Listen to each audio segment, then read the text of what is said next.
It's the second hour of Overdrive here on TSN2. You're listening on TSN 1050, the iHeart Radio app. Aaron Korolnek, the O-Dog, Jeff O'Neill, Dave Feschuk. And I was thinking, when Mario Lemieux came out before the first game of the Four Nations and got that Bell Center just electrified, who the Toronto Maple Leafs could bring out before Sunday's game against the Ottawa Senators. Only one name that I came up with, Frank Corrado.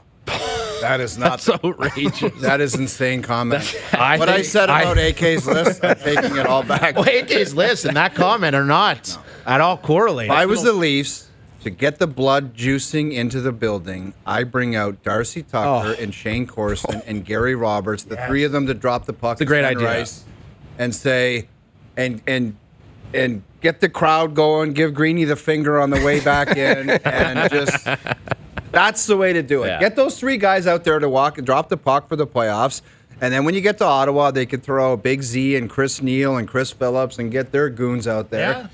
And it's just, that's kind of building up the excitement towards it. I think that'd be a fantastic thing to do. So you don't like Corrado? You don't like Corrado with those guys? Or? Him, me, none of us, Johnson, none of us. Kolyakovo, though. Kolyakovo? No. Okay. No. All right. You know what? Darcy Tucker, Shane Tucker, I Corson, agree. Ty Domi, and Gary Roberts. Yes. Get him out at center Yes. ice to drop the puck. You know what else the Leafs need to do for this little playoff run? Just for the boys, like in the room, the video coaches, which they're good at this kind of stuff, they need to put together a little 3-4 minute montage of the Leafs beating up on the Sens back in the day, Battle of Ontario, little motivation before every game, or to start the series at least. Well, it's funny because you consider the respective concerns in the fan bases. Leaf fans are always concerned, everyone's so quiet in the building and there won't be the energy. Meanwhile, in Ottawa, all they're concerned about is, oh my God, Leaf fans are going to buy all the tickets and they're going to dominate the arena.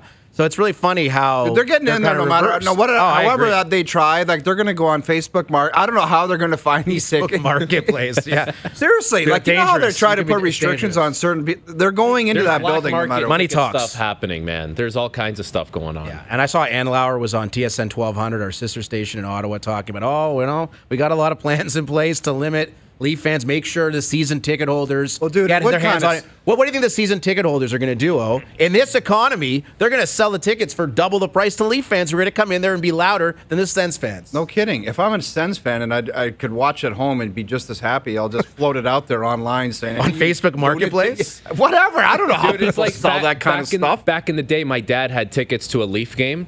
And he's like, listen, we've been to a couple games this year. We can sell our tickets. We could get a Jatoni table. You want to do that? I said, yeah, let's do it. We got the Jatoni table.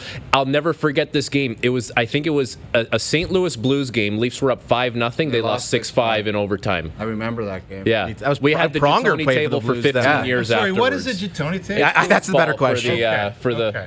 For the non-Italians. Okay, good investment. You still have it at the house, Frank? No, it's gone. That's very it's gone. That's very A lot of good times, though. So Frank Corrado is with us here on Overdrive. It's hour 2, and we've been talking a lot about the Battle of Ontario and why Toronto should be optimistic heading into this matchup. The reasons are obvious. I think for Ottawa, I think the reasons are pretty obvious as well as far as what Toronto hasn't done in postseasons to date. When it comes to this Battle of Ontario, Frank, what are you circling? And we'll get to the big Leafs-Red Wings game tonight on TSN4. I'm sure we will. But as far as looking ahead to Sunday night, what's the number one storyline that you were focusing on for both sides? I mean, it's always the big guys. I don't think you can bury the lead. It's the big guys of Toronto versus the big guys for Ottawa.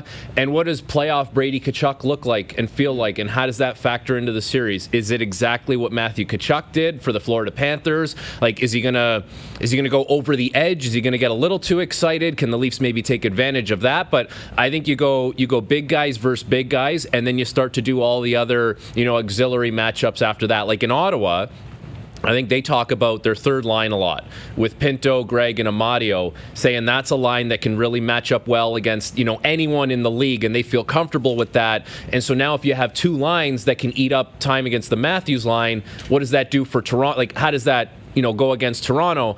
But those, I think those conversations are all secondary to, can the big boys in Toronto have a series where they take it over? And Ottawa is saying, we just don't have an answer for it. And can the Ottawa guys, can Stützle do the same thing? Tkachuk do the same thing? I think Stützle has the chance to be like this version of Daniel Alfredsson, where he's got that pest factor. Like, he's a little bit of an rat agitator And he type can score a game, big and goal. he's got the skill to go with it. So there's a number of things really. Well, AK was making the point that the guy with the most to gain in this series, well, the two guys in this series with the most to gain from playing well on Canadian teams would be Tkachuk and Marner. And I mean, we talk about Tkachuk. He's never played in the playoffs. He's 25 years old. He's been in the league an awfully long time, never been there. Start with him. Like, how much does the inexperience factor concern you? And B, how much does he concern you if you're Craig Berube game planning as a Maple Leaf coach? The inexperience thing wouldn't worry me from the Senators' point of view on Brady. Like, this guy's he's been built for playoff hockey. He's watched his brother do it, like, firsthand. Like, he's been there. He's been in the buildings. He's been shotgunning beers with people in the stands watching this happen. So, like, he's well versed in what it takes. And I think if you're Toronto, like, it's just you're dealing with another Tkachuk, another guy who's comfortable playing in uncomfortable situations and being confrontational with your best guys. And, like, that's something that, as much as power play success has eluded them, scoring multiple goals in games has eluded them. Like, they're not overly comfortable in those types of confrontational situations. So you're just going to have to shut him down, too. You're going to have to deal with him. I said it in the Four Nations, Duthie. I'm like, you're not going to out-Tkachuk the Tkachuks. Like, you're not going to go out there and out-punch them in the face and be more pissed off than that. You're just going to have to handle it. And how you're going to do that, that's for them to decide. But you're not going to out-Tkachuk. You know how it's going to be decided. It's, can Matthews and Marner push back enough where it's not like they're getting dragged into it, but they're not looking like they surrendered? You know what I mean? Like, there's a difference there. Well, Matthews and Marner, their response to Brady Tkachuk is, we want you to play in your own end. Yeah. Because then you can't run around and drill people through the boards, and you're going to watch us skate circles around and do our thing, and that's going to be our response. Because we're not going to run you through the boards, and we're not going to do those types of things. But their answer is, we will cycle the pants off you in your own zone if we have the puck all night, and that's going to be the give and take and fascinating to watch. I guarantee there's going to be a game where Toronto's up. It could be big, could not be big, could be a couple goals, but it's out of reach and it's late in a game. And I guarantee Brady does something towards the end of that game to send a message like, we're not going away quietly and we're coming right back at you. I think that's the attitude, the mindset that a Tkachuk has, and we've seen it from Matthew. We're going to see it from Brady in the playoffs. Toronto has to answer that. Here's the question, though, Frankie. When you look at the way the Leafs have been playing lately, we've been talking about Stolarz. He's been an absolute stud, 8-0 with 3 shutouts, and all the rest of it. The save percentage is through the roof. The goals saved above expected is through the roof. Cycling them to death, that's not what the Leafs have been doing lately. They have not really been controlling the run of play. Like, they've been backstopped by some incredible goaltending, some pretty good defensive play, and some timely scoring. Do you think they have it in them to dominate the offensive zone when they haven't really been doing that of late? I do. And I think you also have to look at what Ottawa's been doing the last little while. Like, for the whole season, they had built a foundation of being a really good defensive team, right? Like, clogging things up. Like, that was what Travis Green really instilled in them. He had to teach them how to check. He did, but the last, 15 or so games, they've kind of slipped, and they've been masked by really good goaltending. So I think if you're looking at it, it's almost like both teams are fighting the same thing here as far as, like, getting back to really what is and can be the foundation, the bedrock for those teams. With Ottawa, it's being a good defensive team. And for Toronto, yes, it's going to be a good defensive team, but it's also being able to overwhelm you offensively with guys that should be hard to shut down. Ken Hitchcock talked about it when we had him on. He always talks about it. We've had him on a few times, and it's not the sexiest thing, but it's going to be a factor in the series who can check better. Because he talks about it. If you can't check your hat, you're not going to win any playoff series. I don't care how talented you are. If you cannot check, and that just doesn't mean running people through the boards or a little stick check here and there. It's just checking, being on top of the puck and eliminating people and not giving up odd man rushes. If you can't do it on a consistent basis, you're not winning squat. Yeah, End of story. As much as I didn't like the guy, like, Babcock had a good way of framing it. He called it getting skin. So it's like someone's near you, you just get a little skin on the way by. And it's like you have that in your head over the course of a game, and you're like, oh, someone's near me, I just got to get some skin on him. And then it goes away from like thinking, I got to run someone or I got to stick check. It's just like, I just got to get in your way a little bit. And you do that over the course of the night, and you find like guys can get frustrated with that kind of stuff. That's Frank Corrado in studio with us here on OverDrive. Korolnek, O'Neill, and Feschuk. Leafs, Red Wings, game 82 tonight on TSN4. Frankie, you and O will be on the panel. O told us some stories earlier about game 82's meaningless game 82s in his playing career. What do you remember about playing in games that don't necessarily have much importance beyond getting the 60 minutes in? So game 80, I have a few game 82s under my belt. The one, I was ecstatic because I was going to get the NHLPA like health insurance for the summer. So that was huge, right? Like you get to bill all the massage, all the chiro, nothing comes out of pocket. But that was a situation where it was like one game 82, we were going into the playoffs, we were ready to play San Jose, and we had just clinched the division. We ended up getting swept in the first round by San Jose. Next year, missed the playoffs. Game 82 was just like, try and have a good game to finish off the season. And then in Toronto, a game 82 where we were picking Matthews, and that kind of just had the feel of like, let's just get this thing over with. But if you're a team like that's getting ready for the playoffs, you just want to get through it healthy. You just want to get it through it unscathed. Like, I don't think it's a big X's and O's night. It's not a big, like, storylines night. It's just you got to get through it and make sure everyone's okay on the other side of it. We will see Max Domi playing on the second line with John Tavares and William Nylander. It's the same lineup for the Leafs tonight as it was on Tuesday when they clinched the Atlantic Division. But there's still some question marks with regards to who will be in the Game 1 lineup on Sunday. Sounds like David Kampf will be ready to go, per Craig Berube. Max Pacioretty, I think he's ready to go as well. What do you think the Leafs lineup ultimately looks like on Sunday night? It's a good question, man, because I feel like the Leafs lineup this year, and it's been like this in the past, a lot of guys that you could move around the lineup, like not definitively saying like this is your position. A lot of guys you can move around, Frank, but you'd like some consistency as well. Yeah, but if things don't go well, you might want to team. make an adjustment, but man, it would be nice for some consistency. We just never get that with this team, though, because even a guy like Scott Laughton, when he came in, we were like, if he's not a third center, then what is he? Like, that's exactly what he's supposed to be, and he's rarely played that position in this lineup. So it still has the makings of a lineup that you're going to move some things around, but I think where you can give maybe a little bit of an advantage to Ottawa over Toronto in this series, I don't think there's many places, but like that third line identity line, which, you know, that plays into some team success come playoff time. I think they have that where it's like those guys are those guys no matter what. And Toronto, it could be, you know, one of six guys could be there at any given point when their lineup's all said and done. Where are you on Pacioretty? Like, he hasn't played since February. There's every indication he's been skating a lot, and you get the sense that Craig Berube's got a real soft spot for him because he can bring some skin. He can take a piece. And I never thought I'd say that about him, Fest, where Max Pacioretty, I've watched him play his whole career, and there has been times where in the playoffs I'm like, physicality, he's kind of disappearing a little bit, but there was times this year where he was absolutely mangling guys on the forecheck, like just, and I never seen him do that. He was ornery, man. He was in a mood so if this he year. could be healthy and he can bring that, you want to talk about a guy that I want in the lineup, and I think he will be if he's healthy come Sunday night. Yeah.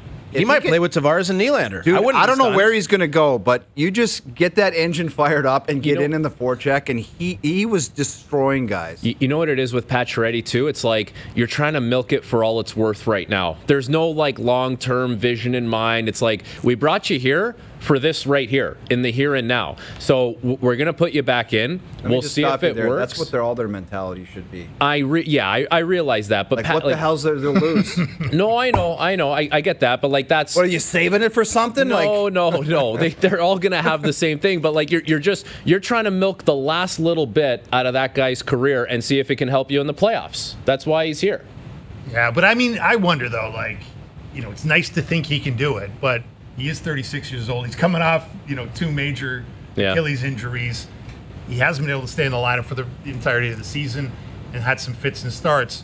As good as he's been at times, like, is it realistic to think he can just jump on this heightened intensity of a playoff series and just fit right in? I think if you're asking for like fourth line minutes, 10 minutes a night, I think he could. Like I think he could, and like those are the conversations you're going to have. Like, is Nick Robertson doing that for you, or is Pacioretty doing that for you? And in a series against Ottawa that could be physical and chippy, and you just want to know that you got like your big burly guys around with you, maybe you'll see if he can give you the 10 minutes and just go out there and crash and bang, and maybe he pots one in. That's a big moment too. You never know. You did a lot of Habs games this year, and I want to get your take on one player. Because I was watching him last night, and he scored a goal, and I watched him since the Four Nations, and I'm like, that guy's not just a good, like, solid two-way player anymore. That guy's a stud and a superstar, and that's their captain, Nick Suzuki. Like, I think he's kind of come into a level where you just can't say enough about his game. He stays out for the full 2 minutes on the power play. He's a two-way player. He comes up big. He's a stud. There's no other way to describe him. He is, man. And you know what? So we had Kent Hughes on our last regional game of the year. Muddy and I interviewed him, and we asked him about Suzuki. And we were totally expecting, like, this is just the softball answer. He's going to talk about how good he is and what a great captain. And he goes, you know, at the start of the season, he goes, that was the most, and I'm paraphrasing, right? But, like, unimpressed I've been with him. And I had to have a meeting with him and told him basically, like, I'm the captain of the Nick Suzuki fan club, but this is nowhere near, like, the level that you can play at. And you know that as well. And then what happened? Nick Suzuki, like, turned it on to a level that, like, he never has before. But you're right, he's not just a two-way guy. He's very skilled. He's very poised. Never too high, never too low. Makes players around him better. I mean, they swept the season series against Florida this year, and like him and his line like outplayed the Barkov line like quite significantly. I mean, that's pretty impressive in itself. He's the real deal, man. It's not flashy. It's just very, very effective. I've heard people say that maybe the praise is a little too high for me at this point in this kid's career because he hasn't even done it in the playoffs. But is he like the Patrice Bergeron in waiting of this team? I would say that's like accurate and fair. Like, it feels like that's the same kind of mold. He can do everything. Like, and his coach Gotta have this team year, success for that to Yes, right? Like, yeah. he's Doesn't gotta feel be real yet. Yeah. Yeah. Like during Bergeron's heyday, it was like there was the magical Sidney Crosby and these other flashy skill players that were getting it done. And Bergeron was just quietly going about it as a number one center, but he did it different. But Suzuki's the same way.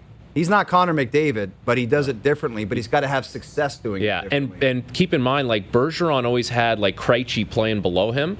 This Suzuki has had no one play. Like, he's had Kirby Dach, who's been injured, and even when he's played, hasn't been to the level they kind of thought he was supposed to be at. So he's never had like the Crosby Malkin or the Bergeron Krejci. Like, so if he ever gets that at some point, I think the sky's the limit for him, and I think he really is scratching the surface as far as how good of a player he's going to be. And he's going into a series now against the Capitals where, no doubt, Capitals are the favorite. But Montreal's got the best centerman in that series. So you have a chance when you have the best centerman, and you may have the best goalie, and you might even have the best defenseman, given whatever night the game shapes up to be. Frank Corrado in studio here on OverDrive. I was looking at the odds on FanDuel. Montreal plus 210 to beat Washington. Ottawa plus 145 to beat Toronto. Which of those wagers would you be more inclined to make, Frank? Betting on Washington to upset or to lose to Montreal, or Toronto to lose to Ottawa?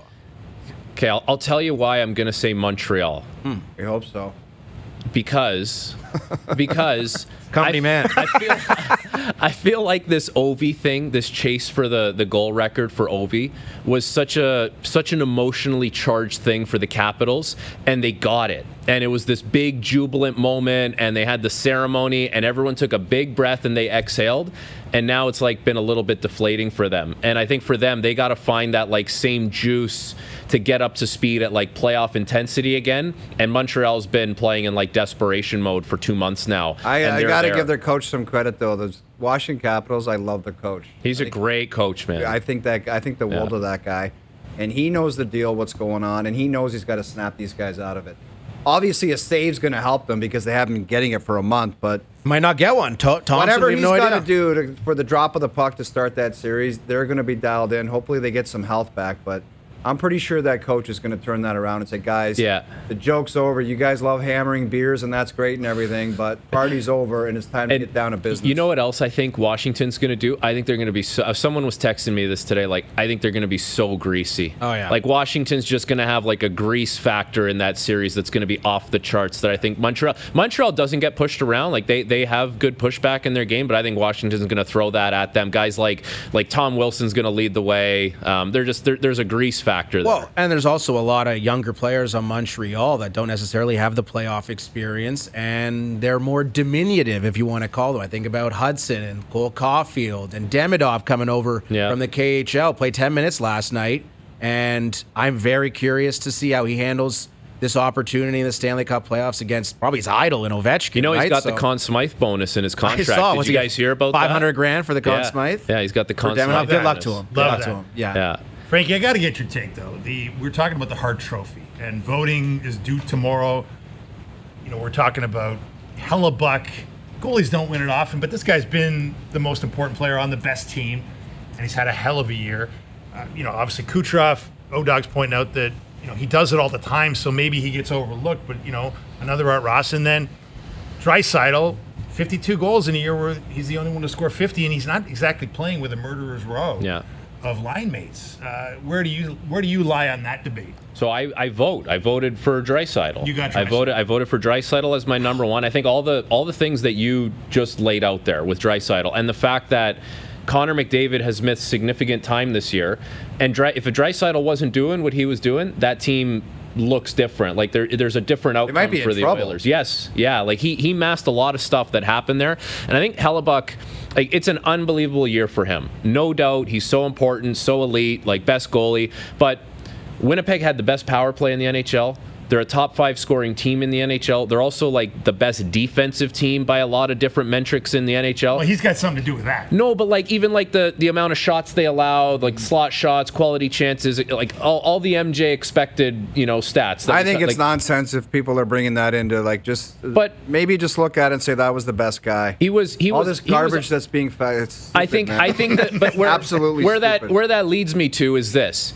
If you remove Hellebuyck from the situation and you put in like a league average goalie, that team goes from being great to probably very good. Where I think if you remove Draisaitl from the situation in Edmonton, it looks a little more stark maybe at times. I don't think you're wrong about that. Edmonton, I know McDavid came out and said, I don't want everyone to look at us like we're this wounded dog. Well, maybe him paraphrasing with McDavid, but the he point said they're remains, ready to roll. He said they're ready to roll. We're going to have to wait to find out. I'm fired up for that series for Edmonton and LA. The Jets taking on the Blues. Battle of Ontario, Montreal, Washington. It's going to be Carolina, New Jersey. Yeah, I don't know. Man, well, how about series. that? How about that hotly anticipated 11 p.m. Eastern start on Tuesday night between Minnesota and the Golden Knights? Fired up for that game? Are you going to stay up for that one, 11 p.m. Dude, I won't even sniff the drop of that puck. Not a chance. Like 11 o'clock. 11 p.m. puck drop in that game on Tuesday. Well, I gotta Get it, check. you want to stagger? Actually, Sports Center, they're probably like, "Are you serious, Bettman?" Oh, well, like, luck. we're trying to get out of here. I saw Lehner just sent out the schedule for SC. I got to see if who's working Tuesday night. Yeah, that's a tough one. Frank, thanks for popping by. I think the four of us maybe play around at Caring Place this summer. O-Dog, you in? I can't wait. It's a great idea. All right. Let's do it. I love it. All right, fantastic. Fez, Hayes Jr. Great seeing you. Junior, my new nickname. I like it. I'll take it. If I can be Mr. in Chips is Mr. his Chips name. is my nickname, Frank. Yeah, you can bring the shirt at. Maybe wear that on the TSN4 broadcast tonight for the Leafs. You got it, Wings. buddy. Thanks for popping by. You're the best. That's Frank Corrado, TSN hockey analyst. Leafs, Red Wings tonight on TSN4 for all the marbles. Tune in. It's going to be a hell of a show. O'Neill and Corrado and Dreger and Duthie on the broadcast. Neeler, great to see you, buddy. Yeah. I haven't called you Neeler today. I know. I know. It's great to hear that Yes. nickname as well. It You know comes how back. much I love it. You do like it. You do like it. Thanks for being with us, and it's great to see you. All right, pal. All Thanks. right, we'll see you on the panel. That's Jeff O'Neill. Feschuk and I have it covered for the next 90 minutes. Overdrive on TSN 2 and TSN 1050. Overdrive continues. You're watching on TSN 2, listening on TSN 1050, the iHeart Radio app. Aaron Korolnek, Dave Feschuk for the next 90 minutes. We have Pierre LeBrun, TSN Hockey Insider, calling in about 30 minutes. We'll have Paul MacLean, the former head coach of the Ottawa Senators and was in management with the Toronto Maple Leafs not long ago during Sheldon Keefe's tenure, certainly. Paul MacLean was a big part of the Toronto Maple Leafs management group. He's going to join us in a couple of minutes. I think most relevant tonight when it comes to the National Hockey League, if you're a Leaf fan, isn't necessarily their game against the Detroit Red Wings, which you can watch on TSN4. It's more what's going on with Ottawa and Carolina, because Brady Tkachuk will play tonight, the final regular season game with the Sens. And I'm going to read you the quote from Travis Green talking about Brady Tkachuk. He is not the kind of player that just dips his toe in the water. I don't want him going out there and just skating around. If he's going to play, he's going to play for keeps. He's going to play for real. Playing for keeps is a Jamie McLennan special right there. He uses that term, and that's what Brady Tkachuk, I suppose, is going to do in Game 82 tonight. Well, we're in the load management era of pro sports, but it's good to see that the NHL is not the NBA. It's not, the NFL where if you've made the playoffs, you don't play anybody. Yeah, ask Blue Jackets fans, Dave. They might disagree this evening after what happened last night between Carolina and Montreal, right? Slavin and Aho and Jarvis all sitting, which I'm not opposed to at all. If you have the opportunity to sit guys, if you've put yourself in the position to sit guys down the stretch to keep them healthy for the playoffs, you absolutely should do it. And for Columbus, hey, maybe don't get shut out in Ontario on Saturday and Sunday against Toronto and Ottawa a couple of weeks ago, and you might not be put in this position. Well, exactly. And look, if guys need to rest, they need to rest. But the whole idea that you could, go out there and play sort of a half-speed game or, sort of a dip your toe in the water kind of game. I'm with Green on that. Like, I don't think it's about Brady Tkachuk. I think it's about anybody. Like, you got to go out. If you're going to play, you got to play. And you can get hurt in practice. You can get hurt, sneezing. You can get hurt walking out of the shower and slipping. There's a million. You just got hurt trying to lean over the microphone. Yeah, but I'm not I'm the furthest thing from a professional athlete. But my point is, like, you just got to, whatever will be, will be. You got to go out there and play. You get paid to play 82. There's something to be said for staying sharp, and I see where they're coming from. David Kampf and Oliver Ekman-Larsson and Jake McCabe will not play for the Toronto Maple Leafs tonight against Detroit, but Craig Berube did say he was fairly confident that the three will be ready to play in Game 1, which, of course, is huge news for the Toronto Maple Leafs, because having McCabe and Tanev match up against Stützle and Giroux and Brady Tkachuk will be paramount to the Maple Leafs having success. Locking those guys down will be important, and that shutdown pair has been really good for the Leafs all year, and Oliver Ekman-Larsson slides down to the third pair where he'll probably play with Simon Benoit. So some really positive news for the Toronto Maple Leafs on the injury front. And if Brady Tkachuk can get through tonight's game unscathed, I'm certain he'll be ready to go on Sunday night at 7 p.m. down at Scotiabank Arena. The schedule is official. It's what we've been speculating on for a long time, that the Leafs will take on the Sens Sunday. Here at TSN 1050, we have games 2, 4, and 6 on the station, which I know is of keen interest to our next guest, a man who coached the Ottawa Senators, was with the Toronto Maple Leafs just a couple of years ago. Thrilled to welcome back to OverDrive, longtime NHL coach, played for the Winnipeg Jets for a long time as well. It is Paul MacLean back with us. What's going on, Paul? Good evening. Well, it's a nice sunny day here in Nova Scotia, and, nice. Which means it's playoff weather. It very much is, and go ahead. Yeah. Well, and the regular season has given us some wonderful matchups for the first round of the Stanley Cup playoffs. There's a lot of really, like, every one of them is really an interesting detail of teams and success that they've had and rivalries that are going to be there. I think it's going to be, right now it sets up to be one of the best playoffs first rounds maybe ever, but I think we say that every year, don't we? We do. I mean, that's how excited we are for the Stanley Cup playoffs, Paul. You know that. And here in Toronto, and certainly in the province of Ontario, you can imagine how excited people are for the Battle of Ontario, which is reignited for the first time in 21 years. You coached in Ottawa, you coached in Toronto, you managed in Toronto. What type of emotions do you think you'll have on Sunday night watching two of your former teams go toe-to-toe? Well, it's a good thing I'm at peace with myself, so it doesn't really challenge me either way. I'm just looking forward to watching us play. There's two teams that are, really coming, like are really ready for something. They're ready for something to happen, especially the Maple Leafs. They've had enough of their despair over the last 3 or 4 years when they've had really good teams and had to play a Florida team. And now they get a different opponent, so I think that gets them really excited. And then Ottawa, back in the playoffs for the first time in a while, and that gets them all excited. And anytime there's a Tkachuk involved, there's going to be some action in the thing, and it's not going to be Daniel Alfredson and Max Sundin maybe like the original Battle of Ontario, but with Tkachuk and Marner and Matthews and Nylander in there, I think it's going to be an exciting series.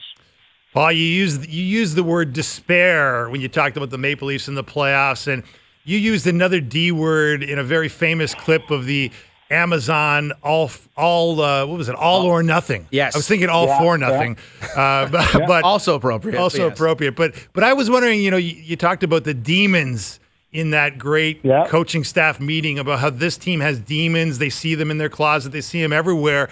I mean, if you're still around there, like, how are you dealing with those demons as they approach the 9th run at the playoffs of the Matthews-Marner era? Well, I think now when they go to bed after the season ends tonight and before Saturday night's first game, there's going to be some demons come out from under the beds again. I mean, because they're back. They've had an outstanding season again.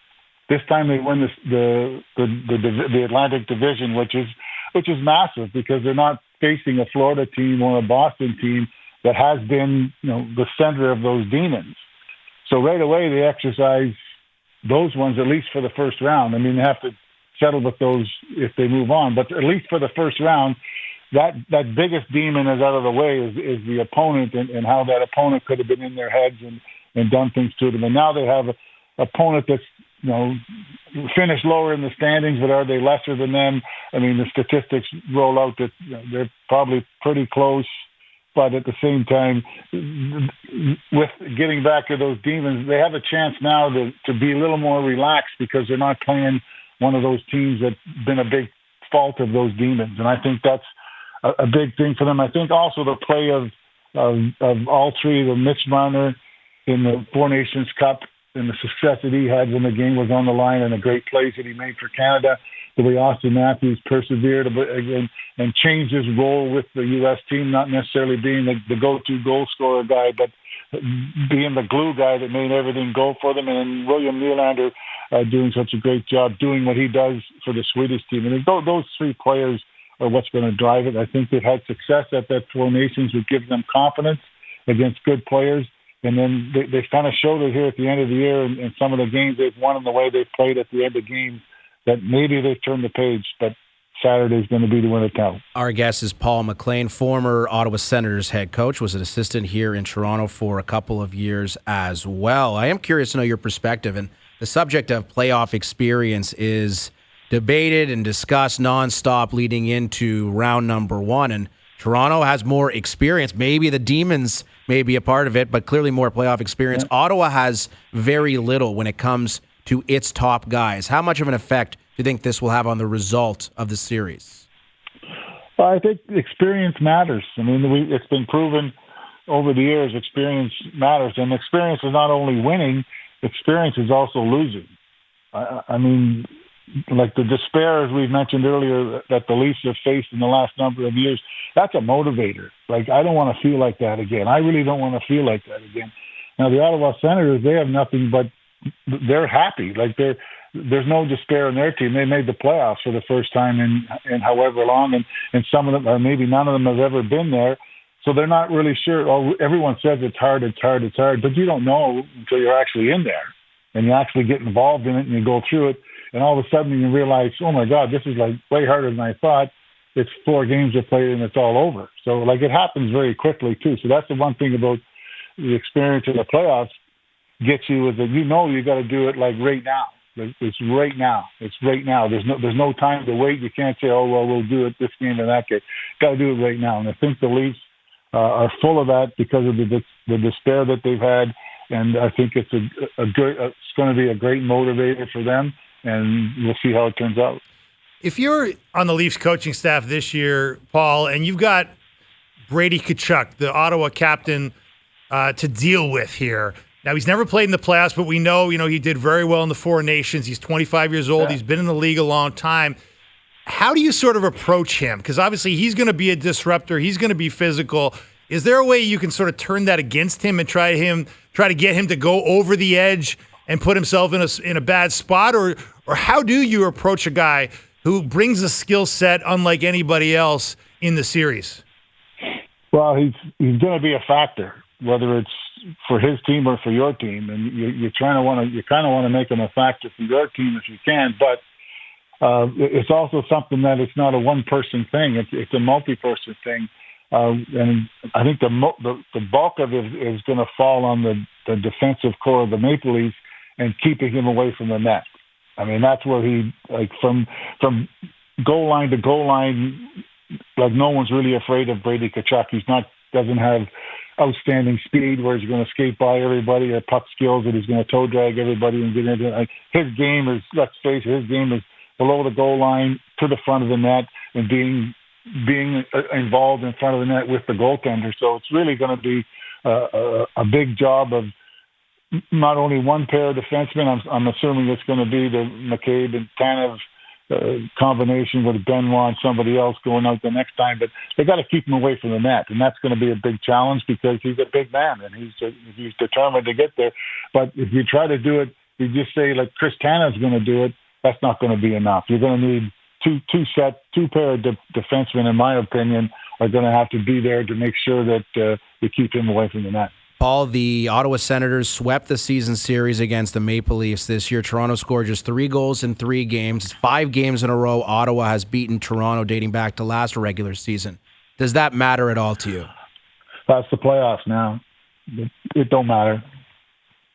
I don't think it matters. To me, it never mattered. It's how we're playing right now, and whoever the opponent is, whether they beat us 10 times or we beat them 10 times, you always have to have great respect for your opponent, especially in the playoffs. You have to have a greater respect for your opponent and prepare for them in even a more detailed fashion.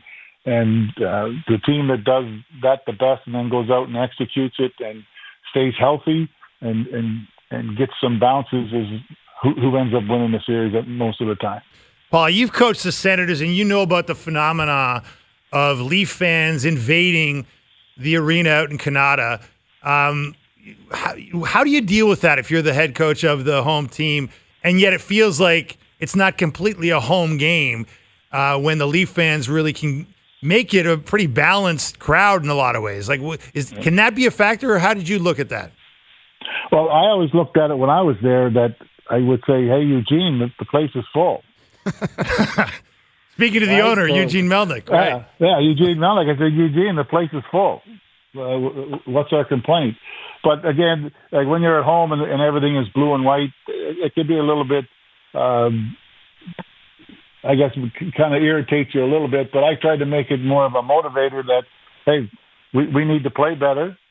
We need to play better to make sure that our fans buy all the tickets. So we have to be better as a team to make sure that the people in Ottawa Valley and the region that are Ottawa fans are going to come to the game and fill the rink. So we got to be better was the motivation I tried to use.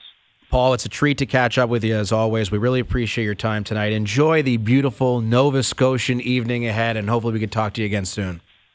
All right, guys, let's have some fun. Buckle up. All right, buckle up. That's good advice. That's Paul MacLean, former coach of the Sens, was an assistant in Toronto as well. And I think if you could take anything from that interview, the demons under the beds, that crawling out.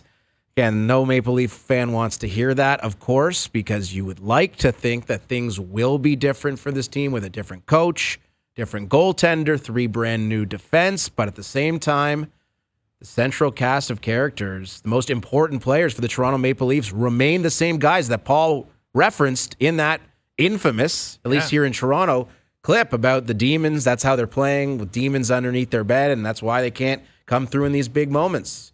Game 7s. Elimination games. Yeah. And we'll have to find out. Like, there's no way to really quantify what happened over the 81 games, 82nd game tonight, and what it means for the playoffs. The only thing that can tell us what it means for the playoffs is the playoffs. And we're going to find out Sunday night. It's reality. I think it reminds me a lot of the McElroy at the Masters, right? I agree. It's like, you watched him play, and you were never really sure if the demons were going to get him, if he was going to blow it, or he was going to walk away with the green jacket, and you couldn't be sure. I don't think he could have been sure standing over that putt to win it. There was no way he was sure it was going in, that he was going to be at the champions dinner for the rest of his life. I mean, and I think that's very much the same with the Leafs. Like we cannot be sure these guys are going to be different.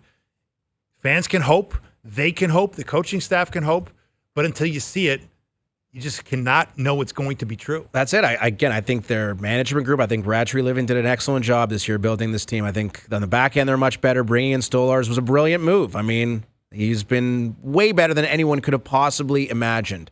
And now it's just incumbent on the Toronto Maple Leafs to do what they need to do to win. And again, they put themselves in a good position. They won the Atlantic Division for the first time in a very, very long time. 99-2000, the last time they won the division. A long time ago. 25 years ago. T-shirts. Print the T-shirts. Atlantic Division champion T-shirts. And you get yourself a matchup on home ice against a team in Ottawa. Frankly, you're better than. You're more talented than top to bottom. But none of that really matters when the puck drops. Because they were more talented than Columbus. Well, they were exactly. more talented than the Canadians in 2021 when the Canadians were the worst team in the playoffs as measured by their regular season performance. They've arguably they were more talented than Boston last year. Boston was on its last legs last year, and they still couldn't get past Boston. So they've been the better team. They've been the favorite, and they haven't been able to do it. And until they do it more often, it's going to be hard to think they're anything other than what they've been. Paul MacLean joined us on the Maple Toyota Hotline. Drive the built-in Canada fuel-efficient, fun-to-drive Toyota RAV4 gas or hybrid models available. Visit mapletoyota.com. Pierre LeBrun coming up in about 15 minutes, and the debut of a brand new segment here on OverDrive, Alliteration Special, the Feschuk 5 at 6:30. What a brilliant idea. 8K's list at 4:30 was a resounding success, but I have very high hopes for the Feschuk 5. Hayes and O-Dog and Nudos are never going to invite us back. That is not true, Dave. How dare you? How dare you? They're going to be thrilled with the product that we put forward. Cam doing a great job behind the glass. JP, as always. It's OverDrive. It's TSN 2 and TSN 1050. It's Mail It In Thursday here on OverDrive. It's brought to you by Boston Pizza, Canada's favorite sports bar this playoff season. Boston Pizza planning the parade and has a new all-star playoff menu for you to enjoy for pizza, pints, and puck drops.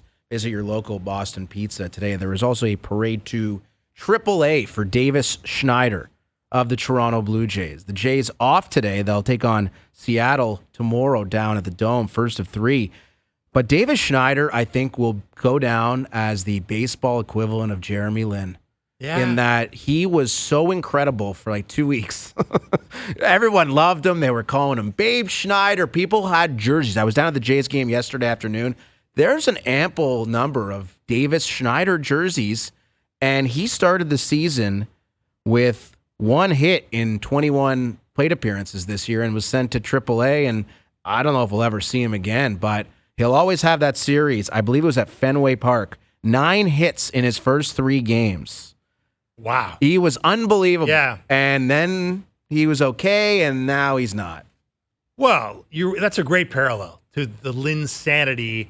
What a time. I remember I was there in Toronto when he made that shot. I was there. I remember that night as well, covering that game for TSN 1050. It's probably 11 years ago now. Yeah. I'm in the documentary. You could see me. You are? Oh, I know. It's very impressive. It's a really good documentary. It is. But, I mean, Linsanity maybe was a little bit longer, and he was an okay player in subsequent seasons. Wasn't a top 5 player in the league like he was for 2 weeks. A member of the Raptors championship team. He's got a ring, baby. He does have a ring. But it is incredible to think back to what Davis Schneider was in Toronto. He was beloved. He was the leadoff hitter to start the season last year. Yeah. And now he's lost it. And we hope he gets it back.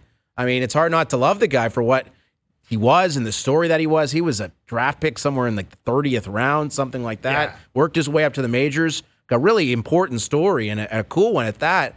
But, I mean, he just can't hit anymore. It sucks, but it's just... It's a results-oriented business. And for the Jays, who are inexplicably 11-8 in spite of getting very little offense, Vladdy does go yard yesterday for the first time, which is amazing to see. Santander's got a couple of homers. Bo Bichette a couple of big hits yesterday as well. Yeah.